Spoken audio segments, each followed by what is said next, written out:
एक इच्छाधारी नाग नागिन जंगल में मनुष्य रूप में प्रेम लाभ कर रहे थे। दोनों अपनी काम क्रीड़ा में मशगूल थे। तभी एक मृग का पीछा करते हुए एक राजा उधर आ निकला। जैसे ही उसने शिकार करने के लिए मृग का निशाना साध उस पर तीर छोड़ा तो मृग भाग निकला और राजा के द्वारा छोड़ा हुआ वो तीर सीधा मनुष्य रूपी उस नाग की छाती में जा लगा। जैसे ही वो तीर नाग को लगा, सहम कर नाग नागिन ने तीर की दिशा में देखा तो घोड़े पर बैठा हुआ राजा उन्हें दिखाई दिया, जिसके हाथ में तीर कमान था। सारा माजरा समझते उन्हें देर न लगी। उधर राजा भी अपने घोड़े पर बैठा ये सब देख रहा था कि उसका तीर मृग को न लगकर एक मनुष्य के सीने में जा लगा। राजा एकदम सन्न सा बैठा रह गया। सोचा, इस घनघोर जंगल में ये आदमी और औरत कहाँ से आ गए। तीर लगने के कुछ देर बाद ही वो इच्छाधारी नाग अपनी नागिन की गोद में दम तोड़ देता है। ये देखते ही नाग के वियोग में नागिन के मुख से दर्द भरी जोरदार चीख निकली। पूरा जंगल उसकी चीख से थर्रा उठा। रोती बिलखती नारी को देख असमंजस और अपराध बोध से घिरा राजा जब अपने घोड़े से उतर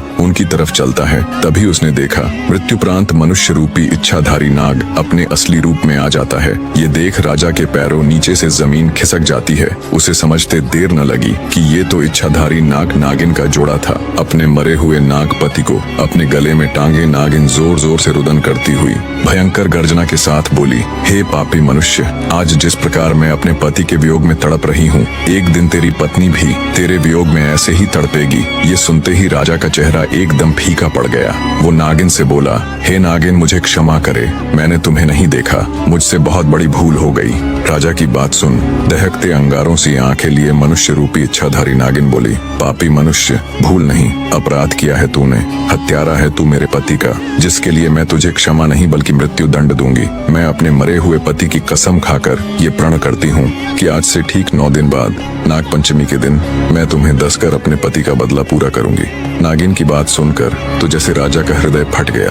बेचारा बेबस राजा अत्यंत भरे हृदय से राजमहल की तरफ चल पड़ता है। जब राजा राजमहल गया और रानी ने उसका उतरा हुआ चेहरा देखा तो वो भी उसे देख चिंतित हो उठी। रानी बोली, क्या हुआ महाराज, आप जब से शिकार से वापस आए हैं तब से आपका चेहरा बिल्कुल उतरा हुआ है। ऐसा क्या हुआ महाराज, मुझे बताएं। तब राजा रानी के सामने जंगल में हुई पूरी घटना कह सुनाता है। सारी बात सुन रानी भी सन्न रह गई। रानी एक पतिव्रता स्त्री थी। वो बोली, महाराज आप चिंता मत कीजिए, आपको डसने से पहले उस नागिन को मुझे मारना होगा। मेरे रहते मैं आपके ऊपर कोई भी आंच नहीं आने दूंगी। अगले दिन राजा और रानी ने बहुत साधु महात्माओं और विद्वानों से अपनी इस समस्या को साझा किया, पर कहीं से भी उन्हें संतोषजनक हल नहीं मिला। किसी ने कुछ उत्तर दिया तो किसी ने कुछ करने को कहा। इन्हीं सब में 8 दिन गुजर जाते हैं। आज वो 9वां यानी नाग पंचमी का दिन था, जिस दिन वो नागिन राजा को डसने के लिए आने वाली थी। आज इच्छाधारी नागिन के बदले का दिन था। आज वो नागिन राजा को डसकर अपने पति की हत्या का बदला लेने वाली थी। राजमहल में तो जैसे मातम सा पसरा हुआ था। मारे भय के राजा महल के कमरे में दुबका हुआ था। उसने अपने कक्ष से लेकर महल के मुख्य द्वार तक सिपाहियों को तैनात कर दिया। महल के चारों तरफ सिपाहियों का कड़ा पहरा था। तभी भिक्षा के लिए एक सिद्ध महात्मा जी राजमहल पधारे।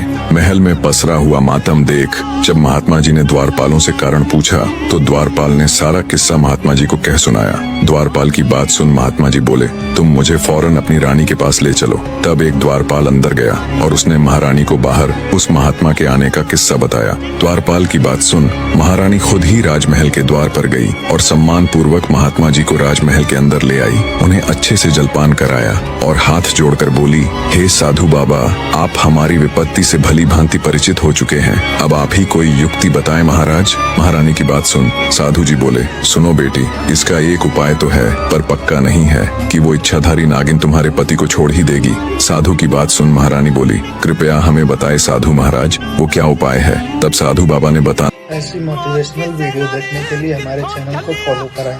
मैं आपके लिए ऐसी मोटिवेशनल कहानी लाता रहूंगा।